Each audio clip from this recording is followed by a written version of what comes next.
जय हिंद बच्चों, इस समय आप लोग महामना इंस्टीट्यूट के यूट्यूब चैनल से जुड़े हुए हैं। इस चैनल में मैं आप सबका स्वागत करता हूं।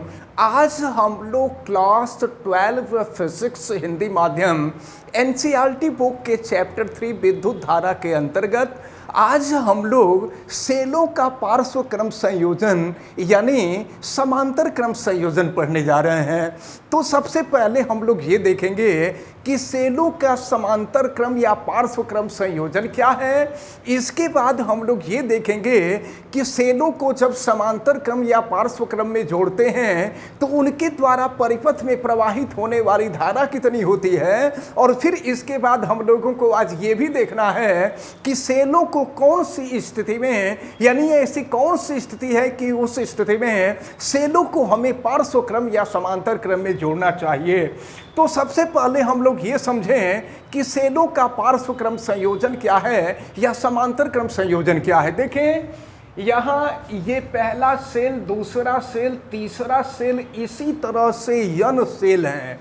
यहाँ हम लिख सकते हैं यन सेल्स।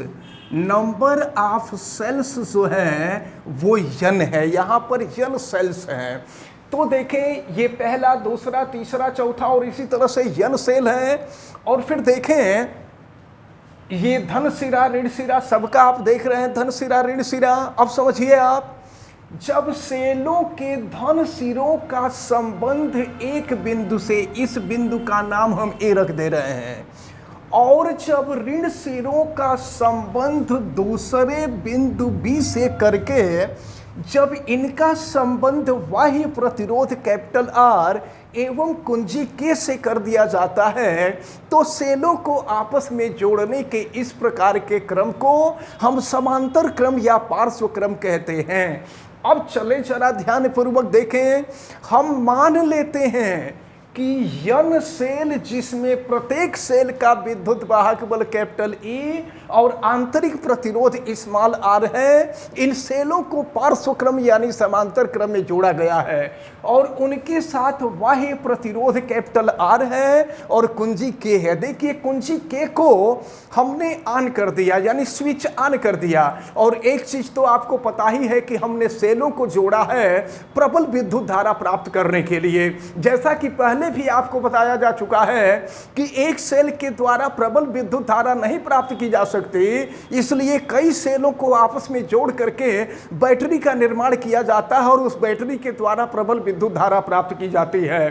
तो जब हम स्विच को ऑन कर देते हैं तो पहले सेल के द्वारा विद्युत धारा प्रवाहित होती है, दूसरे सेल के द्वारा विद्युत धारा प्रवाहित होती है, तीसरे सेल के द्वारा विद्युत धारा प्रवाहित होती है। और इस प्रकार यहाँ पर जो यन सेल है, यन सेल के द्वारा विद्युत धारा प्रवाहित होती है और यह विद्युत धारा आकर के बिंदु ए पर एकत्रित होती है और बिंदु ए पर एकत्रित होने के बाद यह विद्युत धारा आगे बढ़ती है और यह बाह्य प्रतिरोध से होते हुए, कुंजी से होते हुए पुनः बिंदु बी में प्रवेश करती है और बी से प्रवेश करने के बाद ये पूरे परिपथ में विद्युत धारा का प्रवाह होता रहता है और परिपथ में प्रवाहित होने वाली विद्युत धारा आई है।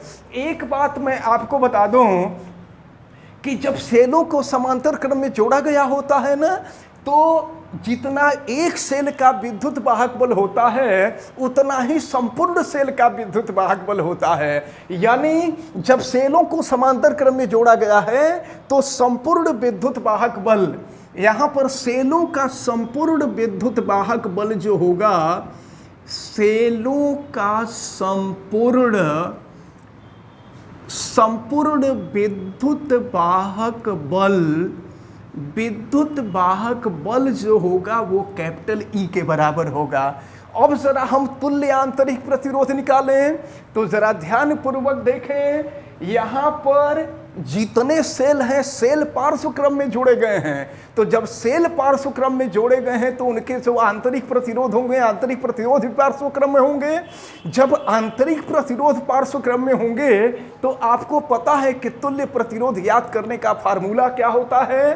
तो अगर प्रतिरोधों को समांतर क्रम में जोड़ा गया है, पार्श्व क्रम में जोड़ा गया है, तो उनका तुल्य प्रतिरोध अगर हम R डैश मान लें तो तुल्य प्रतिरोध ज्ञात करने का formula 1/R plus 1/R plus 1/R plus and so on, ये हो जाएगा आपका n टाइम्स या n बार।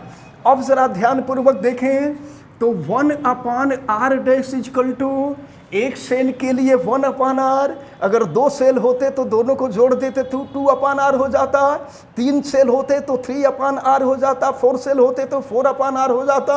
इसी तरह से n सेल है तो ये हो जाएगा n/R। अब हम यहाँ से R डैश की वैल्यू निकालें तो रिवर्स हो जाएगा और ये हो जाएगा आपका R/N।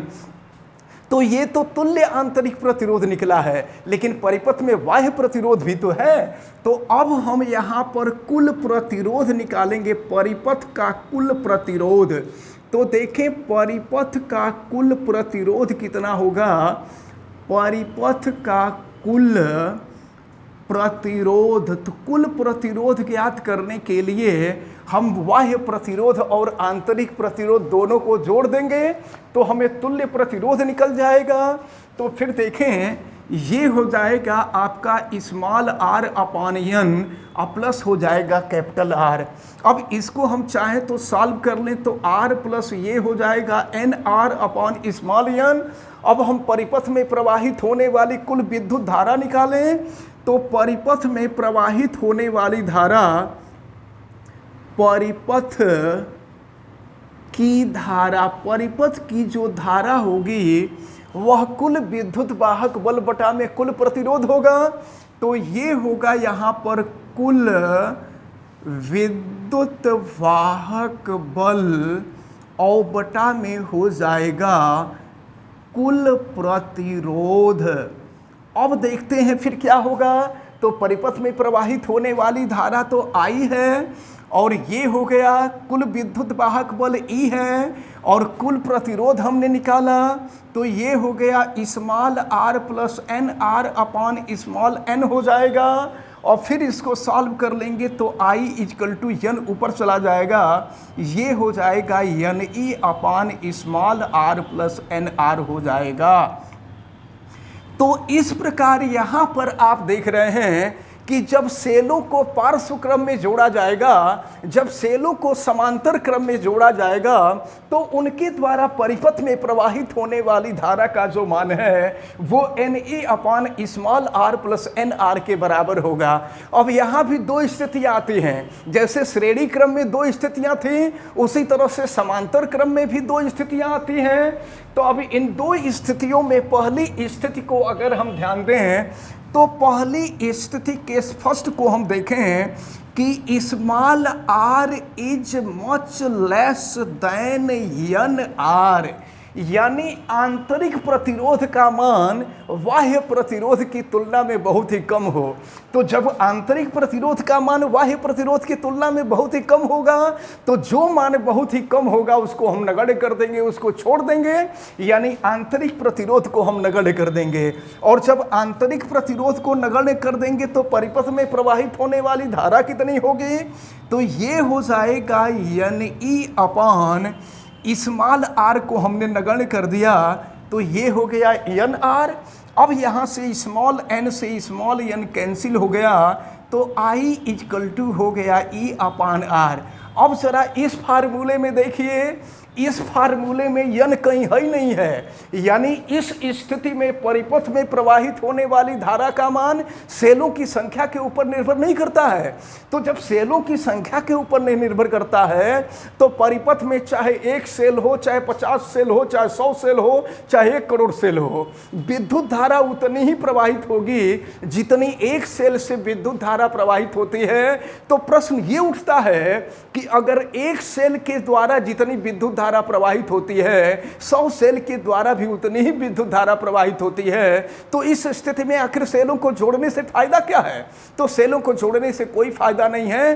तो निष्कर्ष ये निकलता है कि जब सेलों का आंतरिक प्रतिरोध बाह्य प्रतिरोध की तुलना में बहुत ही कम हो तो इस स्थिति में सेलों को इस स्थिति में सेलों को समांतर क्रम में जोड़ने से कोई फायदा नहीं होता है। तो समांतर क्रम में जोड़ने से कोई फायदा नहीं होता है तो आप देखे होंगे कि इस स्थिति में सेलों को श्रेणी क्रम में जोड़ा जाता था। तो ये याद रखे रहिए आप बहुत अच्छी तरह से। आपसे क्वेश्चन में पूछा जाता है कि आंतरिक प्रतिरोध का मान बाह्य प्रतिरोध की तुलना में बहुत ही कम हो, तो उस स्थिति में आपको सेलों को श्रेणी क्रम में जोड़ना चाहिए कि समांतर क्रम में जोड़ना चाहिए। तो ये बात आप याद रखे रहिए कि इस स्थिति में सेलों को समांतर क्रम में जोड़ने से कोई लाभ नहीं होगा। इस स्थिति में सेलों को श्रेणी क्रम में जोड़ा जाता है। अब इसके बाद इसका जो सेकंड केस आता है, सेकंड केस को देख लीजिए। सेकंड केस में क्या होगा कि सेकंड केस में जो है अब NR यानी बाह्य प्रतिरोध is much less than small r, यानी बाह्य प्रतिरोध का मान आंतरिक प्रतिरोध की तुलना में बहुत ही कम हो। तो जो मान बहुत कम होता है उसको नगण्य कर देते हैं। ये बाह्य प्रतिरोध को हम नगण्य कर देंगे। तो जब बाह्य प्रतिरोध को नगण्य कर देंगे, NR को छोड़ देंगे, तो I इक्वल टू हो जाएगा NE अपान स्मॉल r। अब जरा आप देखें, जब यहां पर n सेलों की संख्या है तो अगर n के जगह पर हम 1 कर देंगे तो परिपथ में प्रवाहित होने वाली धारा का मान E/R हो जाएगा। अगर n के जगह पर हम 2 कर दें तो परिपथ में प्रवाहित होने वाली धारा सीधे 2 गुनी हो जाएगी। अगर हम 3 कर देंगे तो परिपथ में प्रवाहित होने वाली धारा 3 गुनी हो जाएगी। तो इस स्थिति में आप देख रहे हैं कि सेलों को इस स्थिति में जितना ही सेल हम बढ़ाते जा रहे हैं, परिपथ में प्रवाहित होने वाली धारा का मान उतना ही गुना होता जा रहा है। इसका मतलब ये हुआ कि जब बाह्य प्रतिरोध का मान आंतरिक प्रतिरोध की तुलना में बहुत ही कम हो तो इस स्थिति में सेलों को समांतर क्रम में जोड़ना चाहिए। इस स्थिति में आपने देखा था कि जब सेलों को श्रेणी क्रम में जोड़ रहे थे तो श्रेणी क्रम में जोड़ने से किसी प्रकार का कोई लाभ नहीं हो रहा था। तो ये दोनों कंडीशन आप बहुत अच्छी तरह से याद रखे रहेंगे। ये कोई जरूरी नहीं कि बिल्कुल हूबहू यही कंडीशन आपसे पूछ दिया जाए। आपसे पूछा जा सकता है कि अगर बाह्य प्रतिरोध का मान आंतरिक प्रतिरोध की तुलना में बहुत ही कम हो तो इस स्थिति में हमको सेलों को श्रेणी क्रम में जोड़ना चाहिए कि समांतर क्रम में जोड़ना चाहिए। तो यहां से ये क्लियर है कि इस स्थिति में सेलों को समांतर क्रम में जोड़ने से लाभ होता है। तो ये दोनों बातें जो आपको बताई गई हैं ये बहुत ही महत्वपूर्ण हैं। आप इसको बहुत अच्छी तरह से अपने दिमाग में रखे रहिएगा कि सेलों को कब हमें श्रेणी क्रम में जोड़ना चाहिए और सेलों को कब समांतर क्रम में जोड़ना चाहिए। तो अब ये जो है बहुत ही महत्वपूर्ण टर्म था, इसको आज आप लोग पढ़े। इसके बाद नेक्स्ट वीडियो जब आप देखेंगे तो उसमें हम लोग किरचॉफ का नियम, जो किरचॉफ का नियम है, अब वो किरचॉफ का नियम हो गया है आपके CBSE में से NCERT में।